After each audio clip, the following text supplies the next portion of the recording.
Salsabila dengan NIK 2341101102022. Pada kesempatan kali ini saya akan membahas terkait newscasting. Apa sih itu newscasting? Dan tujuan utama newscasting itu apa sih? Pada kesempatan kali ini saya akan membahas terkait seputar newscasting. Yang pertama, saya akan membahas terkait newscasting. Apa sih itu newscasting? Nah, newscasting ini menurut saya adalah proses penyampaian informasi melalui media penyiaran seperti radio, televisi, maupun platform digital dengan cara yang terstruktur dan jelas dan profesional. Newscasting ini tidak hanya sekedar membaca berita, tapi untuk pengolahan informasi agar akurat dan terpercaya. Penyusunan naskah berita yang sistematis dan penyampaian dengan teknik komunikasi yang baik, yaitu informasi yang jelas dan artikulasi, yaitu mencakup ekspresi yang meyakinkan. Dalam menyampaikan informasi ini dapat memberikan informasi yang faktual, aktual, dan dapat dipertanggungjawabkan kepada publik. Nah, tadi untuk penjelasan tentang newscasting. Selanjutnya ada tujuan utama. Nah, di tujuan utama ini yaitu mampu memberikan informasi yang aktual, faktual, dan dapat dipertanggungjawabkan kepada publik.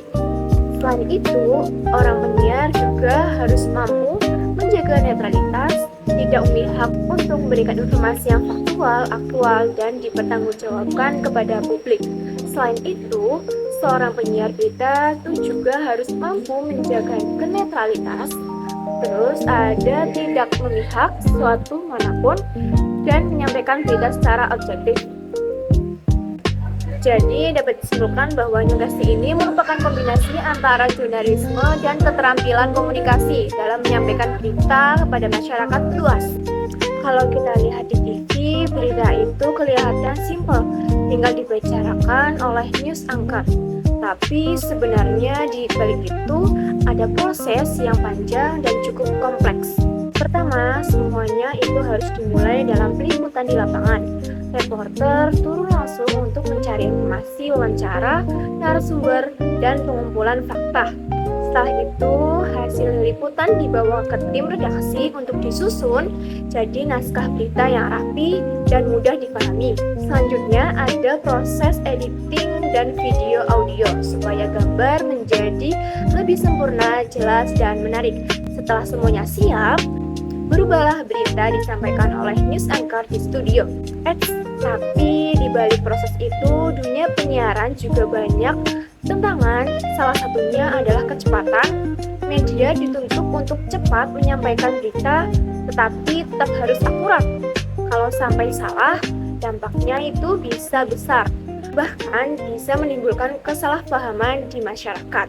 Selain itu juga tantangan seperti persaingan media, tekanan deadline, bayangan informasi hoax yang harus disaring. Makanya dalam penyiaran itu harus ada yang namanya etika jurnalistik.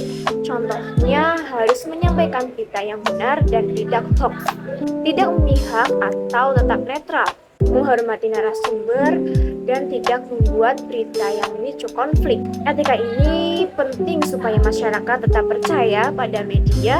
Dari sisi teknologi, sekarang dunia penyiaran ini sudah semakin canggih. Contohnya penggunaan teleprompter untuk membantu membaca berita, kamera dengan kualitas tinggi, dan siaran langsung untuk live report. Editing juga perlu ya teman-teman, yang lebih cepat dan rapi. Teknologi ini membantu proses dalam penyampaian berita jadi lebih cepat dan menarik. Yang paling dilihat oleh penonton itu adalah news anchor. News anchor ini perannya sangat penting banget karena dia menyampaikan berita langsung ke masyarakat. Seorang news anchor itu harus bisa berbicara dengan jelas dan percaya diri, mempunyai ekspresi sesuai dengan berita, terlihat profesional, dan yang paling penting bisa menyampaikan informasi dengan baik supaya mudah dipahami. Jadi bisa disimpulkan bahwa dunia penyiaran televisi itu bukan cuma soal tampilan layar, tapi ada banyak proses, tanggung jawab, dan kerja di tim balik layarnya. Semua itu harus dilakukan supaya informasi yang sampai ke masyarakat bisa lebih cepat, akurat, dan terpercaya tentunya. Oke, kalau ditanya apakah saya tertarik masuk ke dunia penyiaran, tentunya tidak ya teman-teman, tidak, karena saat ini saya belum terlalu berminat. Alasannya yang pertama karena saya masih belum percaya diri untuk tampil di depan kamera. Kalau harus ngomong di depan banyak orang atau direkam, biasanya masih suka gugup dan belum bisa menyampaikan dengan maksimal. Selain itu, saya juga termasuk orang introvert, jadi lebih nyaman kalau bekerja di balik layar dibandingkan harus tampil di depan publik. Dunia penyiaran ini identik dengan tampil, berbicara, dan jadi pusat perhatian.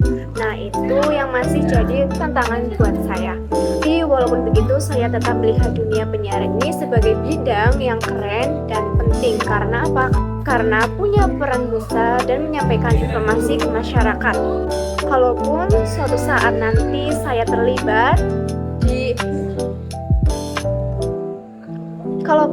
saat nanti saya terlibat dalam penyiaran tersebut, mungkin saya akan lebih tertarik di bagian belakang layar seperti bikin naskah, editing video, ataupun produksi konten.